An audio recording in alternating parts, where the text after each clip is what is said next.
Joining me now, Michael Hardaway, who served as communications director and spokesman for the current leader of the House of Democrats, Hakeem Jeffries. Back with us, Brendan Buck, and aide to Speakers Paul Ryan and John Boehner. Both know very well what it's like to work in leadership offices on Capitol Hill. Wow. So, Michael, as you know, Democratic leadership had said to members, if the Republicans in the House are not going to hold town halls, you go out there. Well, they have, and some of them have been hearing it. Is this intra-party fighting responsive, unhelpful? What's going on? It's good because you have to sort it out. The reality is that the Democratic voters across the country want leadership to fight. Yeah, they seem to have sorted it out. Well, that's true. But here's the thing. 65% of Democrats polled last week in an NBC poll said that they wanted Democratic leadership to fight Trump on every single thing. That's twice the number of Trump's first term in the White House. And so what that means is Chuck Schumer has to get himself together. I think he's been incredibly successful in the past, but I wonder whether he is an analog leader in a digital world.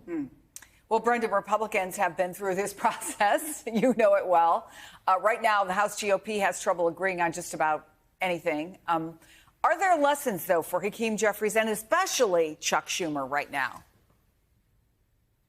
You know, honestly, I can't believe what I'm hearing from a lot of my Democratic friends. This all is a recipe for eating yourself alive. You had that gentleman at the town hall saying he wanted their leaders to be more like Mitch McConnell. You know who also hated Mitch McConnell? The Republican base, because they thought that he folded too often. I'm not a defender of Chuck Schumer, but Chuck Schumer saved his party from themselves by not going into a government shutdown. I understand that being in the minority stinks. You have no control over everything, and it's really frustrating, and you wish you had ways to stop the president, and you don't. I went through that a lot when Barack Obama was the president. We wished we could do things that we couldn't. But when you tell your voters out there that Chuck Schumer blew it, and if he had just fought a little harder, they could have stopped Donald Trump, all you're doing is setting yourself up for failure. It's what, frankly, my own party, we did that for a long time. We riled up our base. It provided a bunch of energy that got us in the majority. But once we were in charge, we couldn't govern because we had convinced our voters that just fighting harder somehow creates these magical pathways to getting things done. That's not how this works. There's certain math in Congress. Chuck Schumer understood that. There were no votes to do anything other than shut down the government. They were going to lose the government shutdown. They were going to be blamed. Everyone who shuts down the government gets blamed. I know that's frustrating, but he understood that and saved them. And now people are trying to take him out. I think that's very short-sighted. And I think Hakeem Jeffries should be a little more thankful that Schumer bailed him out instead of throwing him under the bus. I think, though, there was a moment on this network last night that kind of expresses the frustration of a lot of Democrats. Chuck Schumer was actually here. He compared his current strategy to the one he used the last time Trump was in office. Take a listen. This worked in 2017. You say it didn't. Now it's a different government. It's different, though. Oh, it is different. My God. The difference to me between 2017 and now, and I've been at this desk for both of us. It's different. It is a full-fledged assault on the constitutional order that has not been seen again. Well, that's certainly in my life. That is true.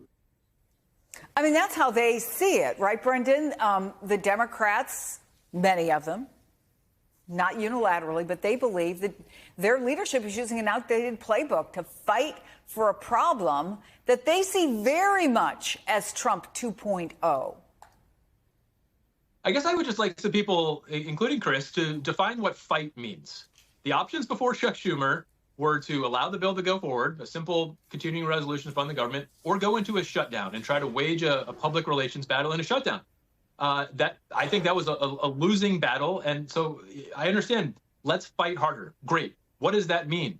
If you allow yourself to believe that your righteousness makes everything better, that you're so right about something that you're obviously going to win a shutdown, you're fooling yourselves. Any party that went into a shutdown thinking they were right on the issue and just thinking the American people were going to rally to their side always ends up disappointed, because that's not what happens. You end up people saying, hey, where's my check? Why isn't the government open? No one rallies to your side.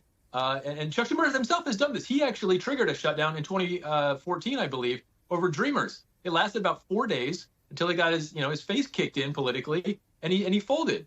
He understands this. I mean, it's that simple. If you want to fight, fine. But what does fight mean? And nobody seems to be able to define that in the context that we're talking about Chuck Schumer having made the wrong play. So in that context, is the best case scenario then, Michael, for the Democrats that Donald Trump continues on this path? A lot of people lose a lot of benefits they like. A lot of people lose a lot of money in their 401k. And they get rid of the bums who put those policies in place or supported those policies, that it's not an affirmative win. It's a negative win against the other side. Is that where we're headed, do you think, in 20 months? Well, first of all, everyone's already losing all the money in their 401k thanks to Donald Trump and his policies. And I actually think that there's no way that Democrats take the blame for a government shutdown in a world where Donald Trump runs Washington. If you ask any random person in any random town in America, who runs D.C., they'll all say Donald Trump. And so I don't buy the fact that Democrats are to blame there. I will say this for Chuck Schumer. I've worked in the House, I've worked in the Senate. The Senate is always a slower, more deliberative, careful body. And so the fact that Senate Democrats weren't on the same page as House Democrats shouldn't be surprising because they operate completely differently. Now, that being said, I disagree with his decision. All right. Well, we've got a lot more that we're going to talk about because I have a feeling these town halls are not going to go away, and neither is the ire of, frankly, people on both sides. So Brendan Buck, Michael Hardaway, guys, I hope you're not getting flashbacks. We appreciate you coming on to talk to us.